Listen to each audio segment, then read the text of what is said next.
नारायण साकार हरि की प्यारी दुलारी सात संगत जी, प्रेम से बोलना नारायण साकार हरि की संपूर्ण ब्रह्मांड में सदा सदा के लिए जय जयकार हो, जय जयकार हो, जय जयकार हो। जगत जननी साकार माँ मातेश्वरी की संपूर्ण ब्रह्मांड में सदा सदा के लिए जय जयकार हो। नारायण साकार हरि एवं जगत जननी साकार माँ मातेश्वरी जी के पावन कमल श्री चरणों में हम सभी जीवात्माओं का कोटि कोटि नमन बंदन प्रणाम स्वीकार हो, स्वीकार हो, स्वीकार हो।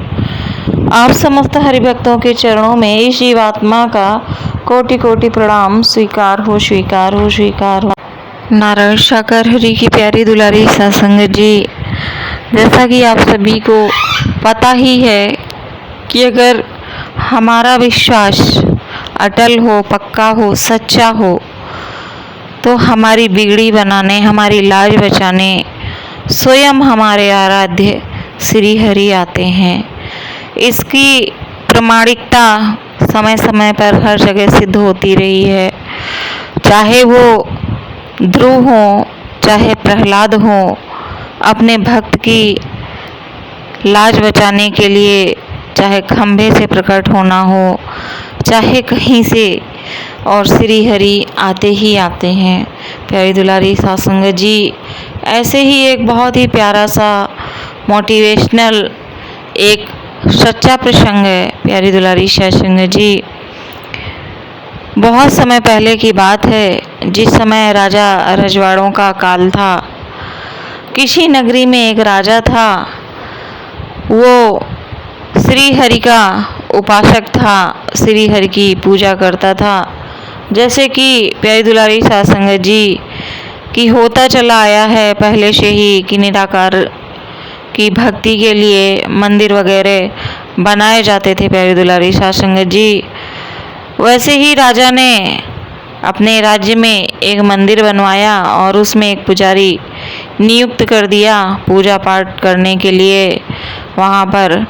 और वो पुजारी जी जो थे काफ़ी युवा अवस्था से वहाँ पर थे और उनको वहाँ पर श्री हरि की सेवा करते करते, उनका श्रृंगार सेवा करते करते उनका बुढ़ापा आ गया था। बहुत समय, बहुत साल बीत गए थे उनको श्री हरि की सेवा करते करते। राजा का एक नियम था, वो डेली श्री हरि के दर्शनों को मंदिर प्रांगण में आया करते थे और आने के पहले एक सेवक के द्वारा बहुत ही सुंदर सा फूलों का हार श्री हरि के लिए भिजवा दिया करते थे मंदिर में। तो पुजारी जी श्रृंगार करने के बाद में उस हार को श्री हरि को पहना दिया करते थे और जब वो राजा दर्शन करने के लिए आते थे तो प्रसाद स्वरूप, आशीर्वाद स्वरूप वही माला वो राजा को पहना दिया करते थे। प्यारी दुलारी सत्संग जी, ये क्रम निरंतर चलता रहा। एक दिन क्या हुआ कि राजा ने सेवक के हाथों माला भिजवाई और ये कहलवा दिया कि आज मैं दर्शनों के लिए उपस्थित नहीं हो सकूंगा, अतः कल आऊँगा मैं। ऐसा राजा ने संदेश भिजवा दिया। उस दिन राजा जिस समय आते थे उस समय दर्शनों के लिए नहीं आए।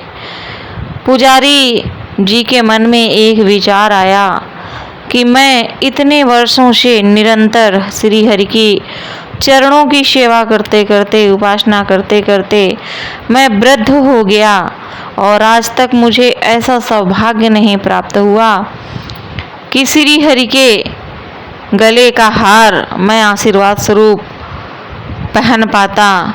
ऐसा विचार करके पुजारी ने सोचा कि आज तो राजा ना नहीं रहे हैं, चलो मैं ही इसको पहन लेता हूँ, मुझे सौभाग्य से ये अवसर प्रदान हुआ है।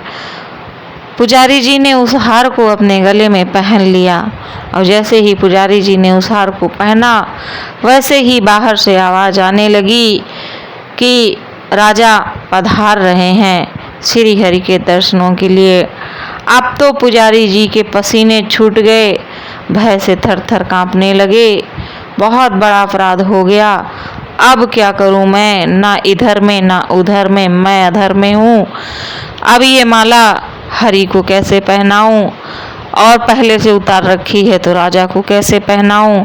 मैं तो बहुत बड़े धर्म संकट में आन फंसा हूँ।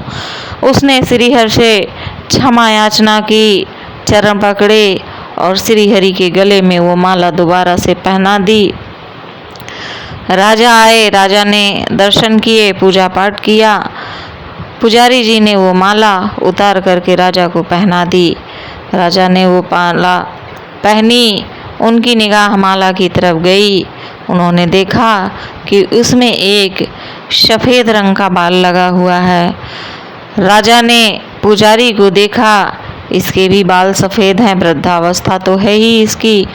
राजा तुरंत पूरा माजरा समझ गए, आज मैं दर्शन करने नहीं आया तो इसी ने पहन लिया। पुजारी ने, इसके मन में लोभ आ गया, लालच आ गया इसके मन में। राजा को बहुत क्रोध आया। राजा ने कहा, पुजारी तुमने ये अच्छा नहीं किया, तुमने ये माला क्यों पहनी?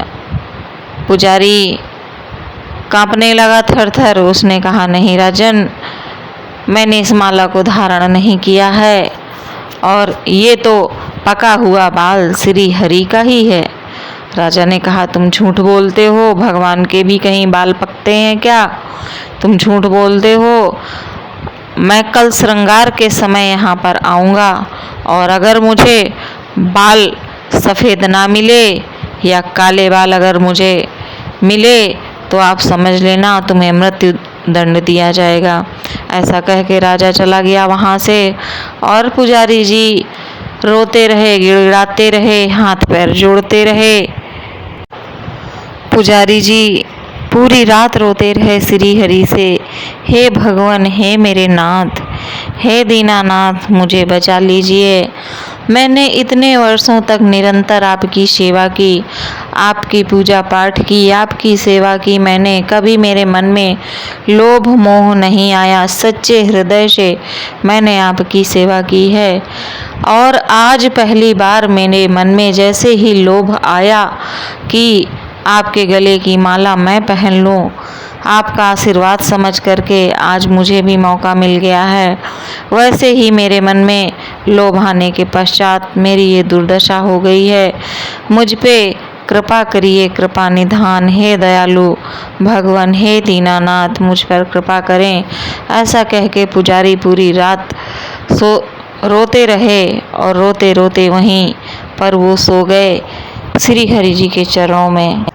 सुबह सवेरे बहुत ही जल्दी राजा मंदिर में आ गए और राजा ने कहा, पुजारी एक तरफ खड़ा हो जा, मैं स्वयं आज श्रृंगार करूंगा और मैं देखता हूँ कि इनके बाल किस तरीके के हैं।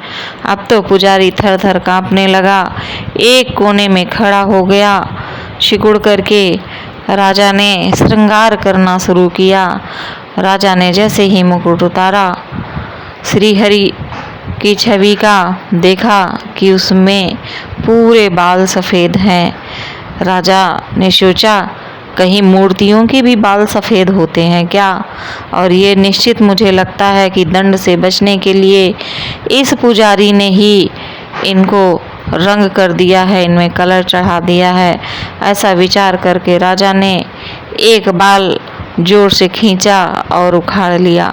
जैसे ही एक बाल उखड़ा सर से, वैसे ही वहाँ से रक्त की धारा बहने लगी।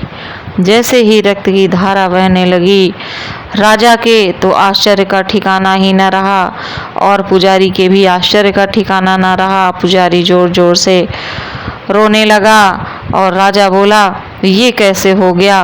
पत्थर की मूर्ति में खून कैसे बहने लगा? रक्त कहाँ से बहने लगा?